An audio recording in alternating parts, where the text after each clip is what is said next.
Dave here from 1B Studios and the Graveyard. Super excited to bring you the next instalment of our Chats at the Graveyard series, which will be today with Electric Mary. We've got Rusty and Alex from Electric Mary. So really excited to have a chat with them. It's going to be their final year, they've announced, so let's get a bit of a lowdown on all that. Let's go have a bit of a chat to the Foodies Brothers boys who are actually going to put on all the food today. Show you what we're going to have happening. All right, so we've got Earthan and Hannah from the Brothers Foodies crew. They're here on the 1B and Graveyard site, serving up their amazing kebabs and all the food they deliver. So boys, talk to us about what food you're going to put on for the interview today. So we will be preparing our jumbo kebab and HSP, some fries, falafel, and our signature chicken burger. Awesome, sick. Cool. Very cool. I'm excited about the jumbo kebab because when you see that, you're going to be pretty pumped about all that. Let's go and prepare the drinks for them. We're going to go into the bar now. Let these boys cook while we do what we got to do, yeah? Cristiano here at the bar today. Hello, Dave. How are you? I'm great. Excellent. Yes, so talk to us about what drinks we've got for the Electric Mary crew today. Well, for Rusty, we've got a hard pash because everyone wants to give Rusty a hard pash. And for Alex, a ginger and lime, and for yourself, an aqua boogie, pineapple and mango, which I know is your absolute favourite. The Wolf of the Willows Aqua Boogie range that we're going to put forward for the boys. I think they're going to enjoy those very much, as will I. All right, let's go and grab the boys. They're actually down the side here right now. Alex is actually painting our 1B mural right now, which is amazing. So let's go and check that out. So there's our new 1B mural. Alex from Electric Mary's giving it a touch-up right now. Alex has actually designed that design and he's giving it a bit of a touch-up. Looks good, man. As you like watching.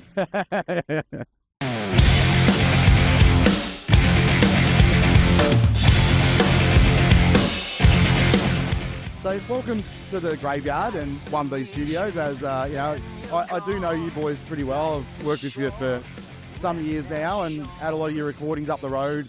You've just announced that you're finishing up in 2025 and it's going to be the final tour. So probably a good time to let's get that story out there and what's the thinking behind finishing up now and grab it, yeah. Looks like a girl you used to date.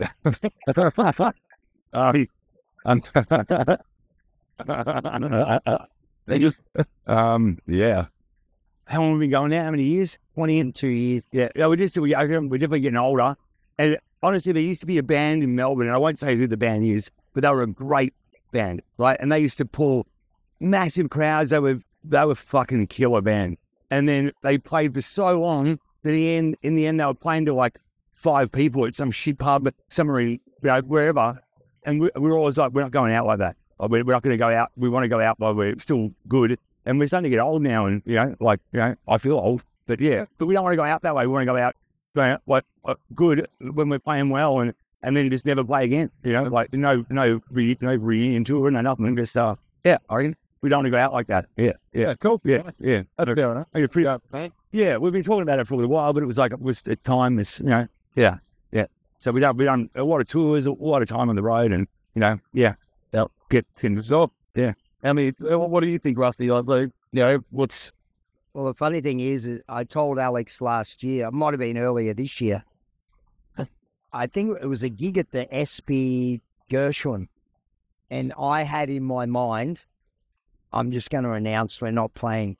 That should have been our last show, right? That's exactly what he said. It was one of the best shows we've ever played. Every song, it was a brilliant show, and we walked off like the greatest rock band in the world in that moment, and we should have never, ever played again. That's true. You got to go, yeah. It was just a moment I was going through, and I'm just like, yeah, I'm not going to play anymore. The reason I didn't say it is because we played so good. I went, I can't leave that alone now. Which defeats the purpose, ultimately. Yeah. So, yeah, I'm with Alex on that. I mean, we just want to go out as good as we can be. At that time, it's 22 years, we've had a good run. We've made some good records, we've played overseas, and, we're going to play overseas again. in 2025. And, you know, we've played with a lot of our heroes. Oh, absolutely. Yeah, I've lived by teenage friends. yeah, All the posters I had on my wall as a teenager, we've played with those fans, and how great, you know, how lucky. I mean, often when we're doing that shit, like, you know, we'll be overseas playing with someone really big, and it's like, I'm from Ringwood, man. Like, you know, and it's like, you know, we're fucking doing it. I remember standing next to Kiss when they came off stage at Hellfest, and they were in all the gear, and Gene and Paul were right there, 7 foot. It was like, holy shit, man. Like, you know, like it was in, I had the posters everywhere when I was a kid, and there they were, and we were playing with them, and it was like, you know, it's incredible. It's been amazing. We're so lucky. Hellfest for me was one of the greatest, because they were all on there. Like, you know, we're on the main stage with Motorhead, Alice Cooper, Kiss. On the other stage was Slayer, which isn't one of my favorite, but these boys loved them. And I was just looking at them going nuts in the circle pit. Twisted Sister. Yeah, Twisted Sister was really good. Yeah. It was amazing. Yeah. Twisted Sister. They were good. They were incredible, man. I was next to a guy, this French guy. He didn't speak English. I didn't speak French. He had a Twisted Sister t-shirt on, and we, arm in arm, sang the whole set. Like, together. It was like, you didn't need language. It was beautiful, man. I love that. A great memory. Yeah, whoever that guy is. Yeah. Believe this. Yeah. Age. Yeah, right. He won't say like that. He'll go, je t'adore, ne t'adore. So all right, so it's been a really awesome long journey, as you've just sort of said. So what does this final year look like for you guys? You want to go out in a really good way, and, like, you know, do it in the right way. So what does the right way look like? What does this tour look like? How are we finishing it up? Well, for me, I would like personally to get to each state in Australia and just do a show, like the best show we can on a Saturday night, you know, whether it be South Australia or Perth or Sydney or whatever. I personally want to go to Europe. I know Alex does too. Just to say goodbye to, we never knew that we were going to go to Europe. Yeah. We was playing in a band in Melbourne. It wasn't until White Snake came along and said, you know, you want to come to Europe. And that's where it all started. And once we went there and we got in that moment, they were like, yeah, we can do this. We've been there 8 or 9 times now, possibly more. And, you know, even the American thing we did for a little while, we had a great, we went to Japan. We worked hard for Europe, though, so it's good to be able to go back and once more and, you know, play all those sort of really great rooms. We've had some amazing shows. Madrid, El Dorado in Basque Country, Paris. There's a fair few cities where they've great. You did the live. Yeah, great. It's insane. Those most insane crowd, man. Like, we sold out 2 nights in a row, 700 people, and they're just, it's insane. They're just, you know, if you I've dove into the crowd a couple of times, and they carry you all the way to the back, all the way forward, as long as you've got wireless. And it's wonderful. Like, they just love it, and it's so nice. Yeah. So you want to do that again? Yeah. You want to finish it off that way? Yeah, absolutely. Yes. And we want to. Look, we've had once people knew that we were finishing up. A lot of people have asked, "Can you come to this city or whatever?" But we actually can't do that. Otherwise, we'll be in Europe for 6 months. because no, we don't. I personally don't want to, and I don't think the band wants to. We worked on the last tour very hard. Gig, up in the morning, drive, gig, up in the morning, drive, gig. Like, he was driving 8 to 10 hours a day. He drove 22,000 kilometers. Yeah. Image. To get to a sound check. That's not even playing. So the way I'm trying to design it with the promoters over there is to go to Barcelona and at least stay 1 day after we're finished, soak it all up, and then do a drive the next day and get to take our time and say goodbye. We've met some great people there, friends that have and they've stuck with us for a long time, and we need the chance to actually, you know, Juan, who runs El Dorado, like, he's our mate. Like, he cries when we leave, and it's like, Well, the cities, though, there's people who we met on the first time we went there who still hang out there. We still go to their house for dinner, all that stuff. It was how lucky. Yeah, how lucky. It's so good. I love that. You know, it's my favourite part of it is actually, you know, Relationship. yeah, man. There's a woman in Barcelona called Natasha. You know, she's come every time she's helped us, brought us food, cooked for us, you know, put up with our bullshit, you know. Like, it's been wonderful. Yeah. Put up with our bullshit. That'd probably be the number one. Yeah. So, yeah, I think it's a good way to go out.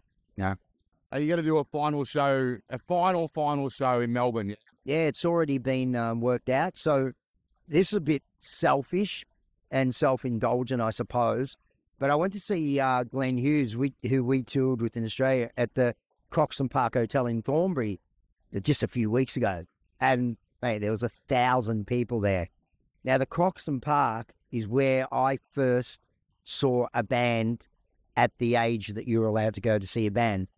First band I ever saw was Black Sabbath at Festival Hall. That was my first. Well, I was only 12. And when I was 18, I went to the Croc and I saw all the bands who only had one or two songs out and were in that moment, like Cold Chisel, Midnight Oil, Drag, and all that era bands. I saw them at the Croc, the Angels, all in the early days. And that's what set me up for the, you know, gee, I wouldn't mind doing that. That would be great.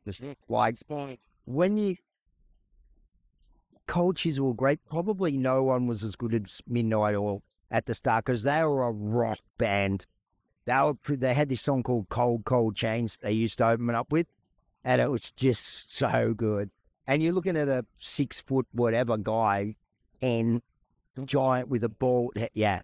And actually Dragon were great too, but the Angels had that thing as well. Well, I mean, I saw them when Doc was the bass player singer. But, so yeah, anyway, cutting that long story short. The Croxton Park. The Croxton Park Hotel, December the 13th, which is 2025. Yeah. We're a year out right now. Yeah. Yesterday. Yeah. Yep. And, you know, there's going to be 1,000 people there. You going to call me after that? Yeah, absolutely. What, that night or? Just block my number and move on. Nah, I won't move on. Look, in all honesty, I've been playing in bands for a long time, since the 70s. And I've on 20. yeah, way back though. I've played way back, but I've never been in a band like this. You know, we've had moments where it's not running kosher, but that's okay. When we step on stage, a lot of those things disappear. Yeah. And, you know, Alex is like a sort... He's his own frontman as well when we play. So, you know, when I used to see bands when I was younger, I knew all the people in the bands. Even if they weren't big stars, I knew their name, I knew what they did. And for us, I believe now, after 21 years, going into 22, we have 4 members right now where people know who they are and what they do, and they have their way of doing things.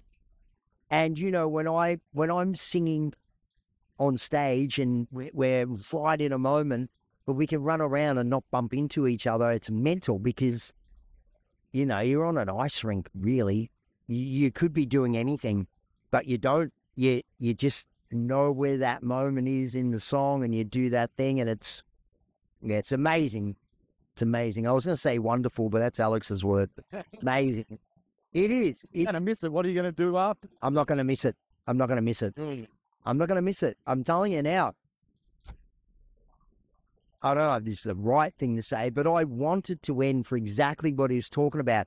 I want to go out on top, and I'm not going to miss it. I'm going to love this next year, every moment of it, and it's going to be huge in Europe, and, you know, I'll miss people, no doubt about it, but I want it to go out on top, and whatever top is, that's what we're going to attempt to do. Well, it's some of what we are or what we've done. Yeah. Absolutely. Well, I mean, talking about that, I think then the next step is, so you've just released a single, which will go with with the tour. Yeah, and I'm not sure what other plans you've got. You like the passion. So I'm not sure what other recording plans you have over this next year, but maybe give us a bit of a what's the word, a scoop on that. But you just recorded with Brent up at the studio at 1B, and you did the new single Sean that was released for the Corner show you just did. Maybe talk to us a little bit about that single, which is going to go with this next tour coming up, and talk to us a little bit about what else, any other recordings you might have planned to go along with this final tour. Yep. We did do 2 songs on that day. So there's one sitting back. I think it's coming to Alex next, and he's going to put a whole bunch of stuff. It's a kind of a different ending for an Electric Mary song. It's something I talk to people about called an outro, which people don't really do outros anymore. And this has an outro. This has an ending, and he's going to build it. Yeah.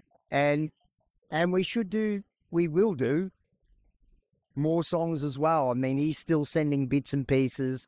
I've got bits and pieces. Well, I hope we'll do a couple more songs. Oh, we're definitely got to do some more songs. Some reggae version. We will have the... Oh, don't start me on the yacht rock. No, don't start me on the yacht I rock. didn't understand what that was. Yeah. Okay, let me interject on the yacht rock. I watched a documentary 2 weeks ago called Yacht Rock. And I walked away from it thinking, how good are these people that everyone is bagging? There's one guy in Toto that's played on 5,000 albums. Right. From everyone to everyone, not just Michael Jackson, and then 5,000 albums and rock bands. How did it become rock? I don't understand.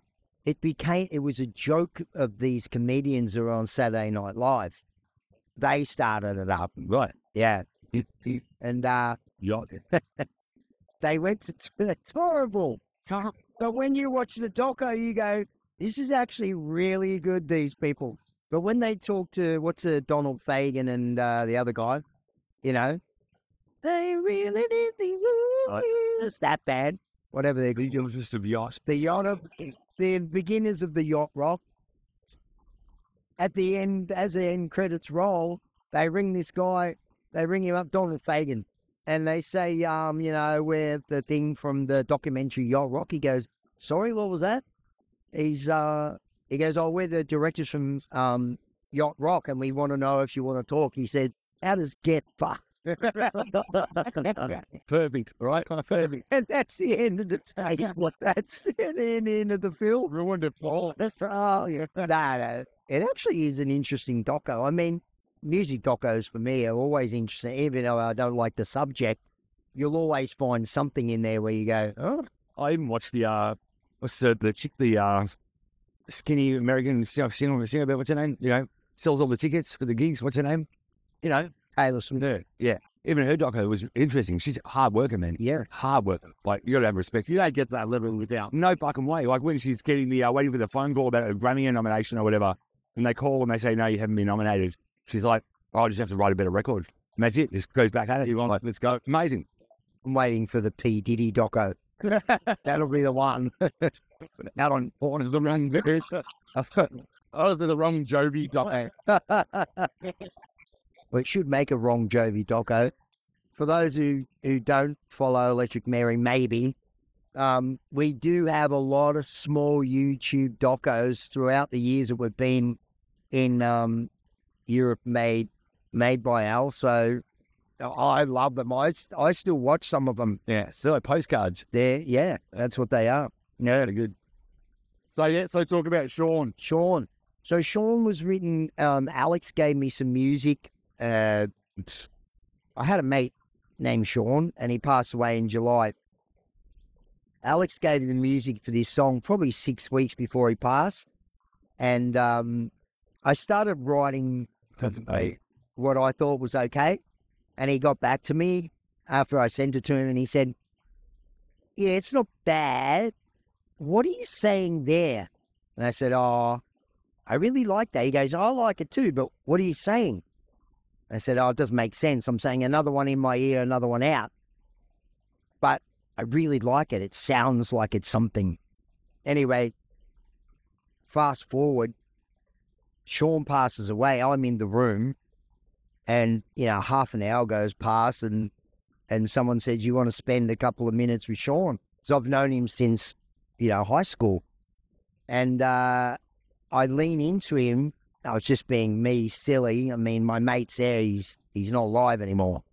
And I give him a hug, and he kind of let out this breath in my ear because I was right close to him.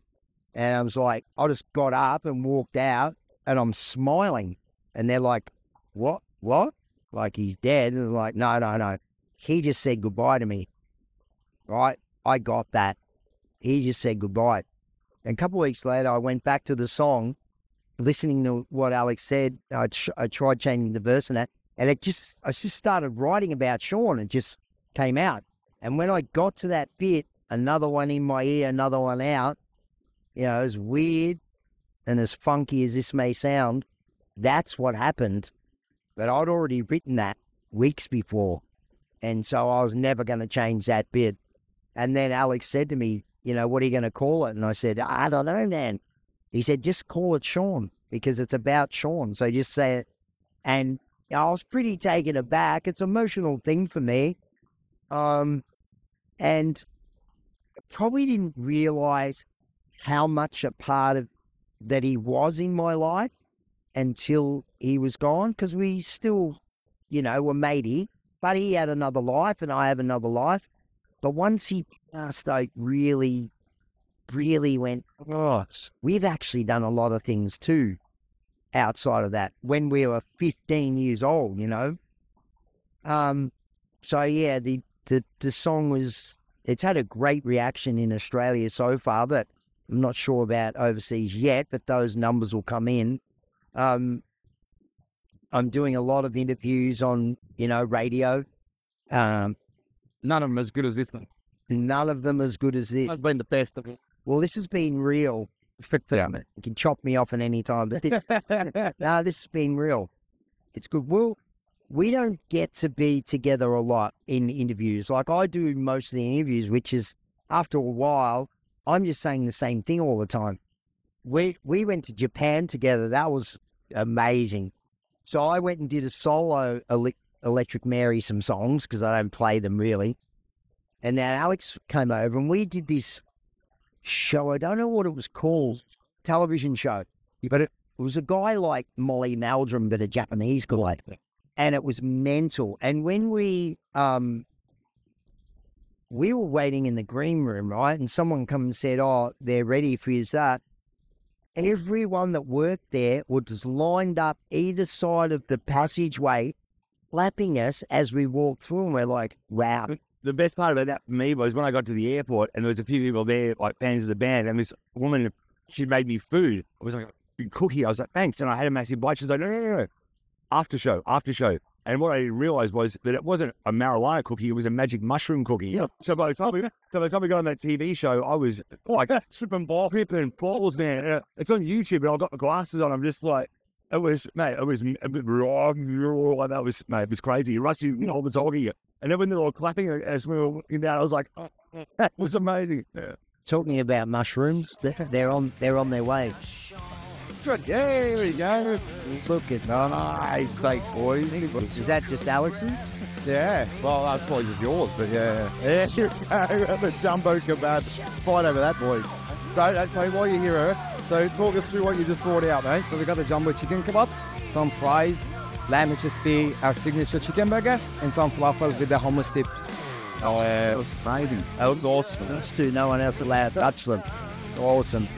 Thank you so much. Thank you. Really appreciate it. Thanks, boys. Good work. All right. Well, while we're gonna get into eating some food, but just wanted to thank you boys for. I'm gonna miss you, man, around the show. Obviously, we've got a year to go still.